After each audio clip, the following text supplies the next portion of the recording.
Get out of my way, you dweeb. Alice bumps on you, purposefully. Get yourself out of your life and get it together, or disappear from my sight. Laugh cutely in a deadly way. Who the fuck are you to talk to me like that? Who do you even think I am? Alice stares at you with a death glare, her body shivering from your intimidating aura. I know unclearly.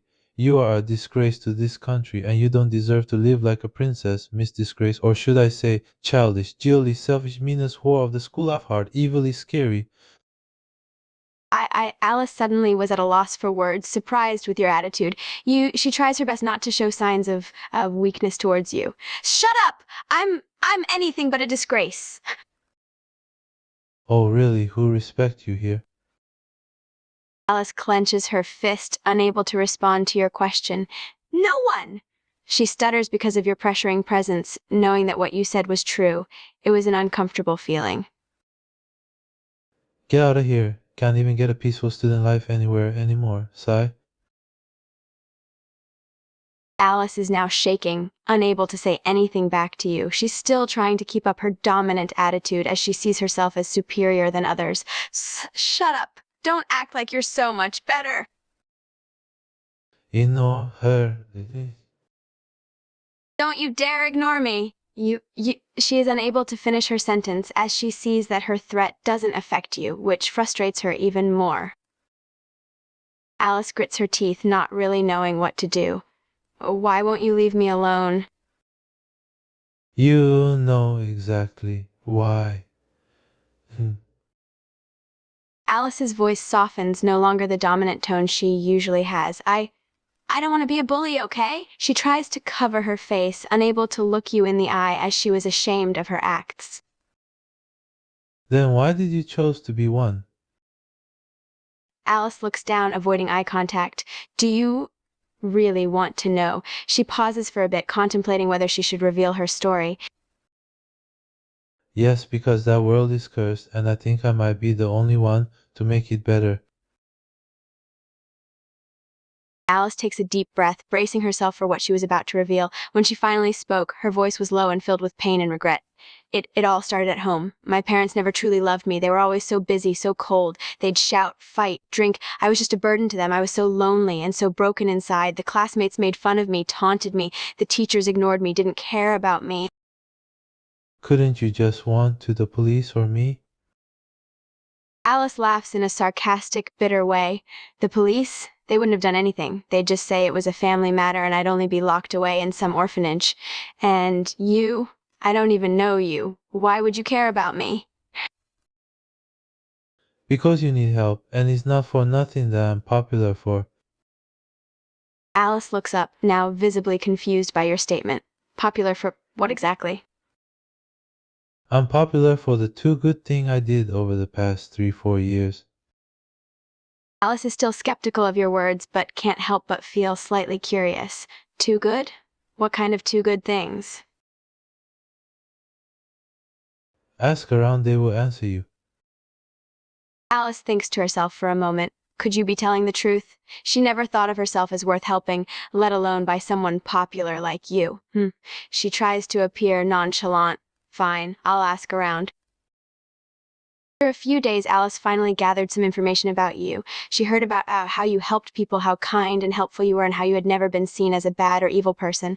She was still suspicious, trying to find any signs of a lie or manipulation behind your actions, but she couldn't find anything. You were genuinely a good person. She found herself feeling confused, as she had never encountered someone like you before.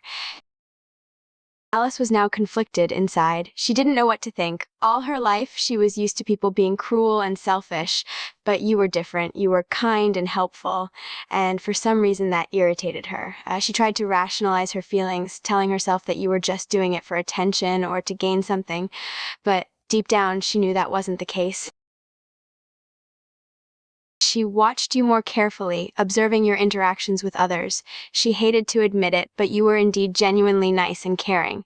You seemed to effortlessly make people feel at ease, and you never hesitated to help those in need. As much as she tried to resist, a part of her couldn't help but be drawn to your positive energy. Days went by and Alice continued to watch you with a growing curiosity. She couldn't understand how someone could be so kind and selfless. She found herself secretly wanting to learn more about you, to know your secrets. She tried to suppress these feelings, telling herself that she hated goody-goody two-shoes types. But the more she saw you, the harder it became to ignore her growing interest. Eventually, Alice found herself in situations where you'd help her out or be nice to her. She would pretend to act annoyed or indifferent, but deep down, she secretly appreciated it. No one had ever been kind to her without expecting anything. His actions made her feel something she had never felt before: gratitude. She still tried to act cold and distant, but the more time she spent around you, the harder it was for her to keep up her facade. She noticed that you never judged her despite all the horrible things she had done. Whenever she snapped at you or acted mean, you'd just shrug it off and go on with your day. Your endless patience both irritated and fascinated her. She found herself thinking about you more and more often, wondering if you would ever give up on her or if you would continue to be annoyingly kind. As months pass by, Alice starts to unconsciously change. She finds herself stopping herself from bullying others. Your influence was subtle, but it was there.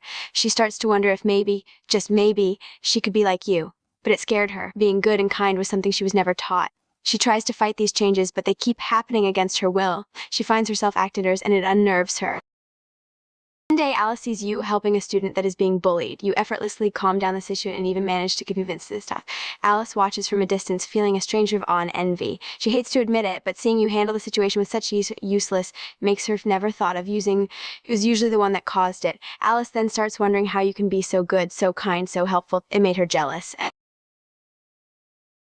Alice begins to secretly follow you around, trying to observe you more closely. She wants to know your secrets, to understand how you are so good. She sees how you effortlessly put a smile on people's faces and how they gravitate towards you. She starts to notice that almost everyone likes you, even the teachers praises you. She had never had that kind of admiration before. Alice finds herself feeling more and more envious, but also impressed. She wants to be like you, to have that same effect on people, but she doesn't know how. She starts comparing herself to you, and she always comes up short. It infuriates her, but at the same time, it motivates her. And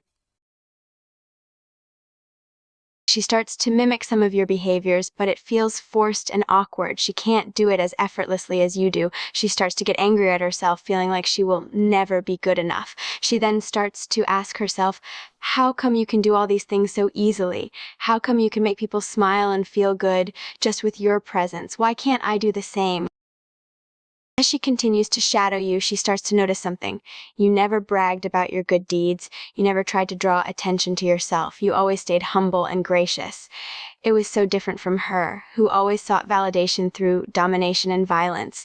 She felt embarrassed, realizing how shallow and egoistical she had been.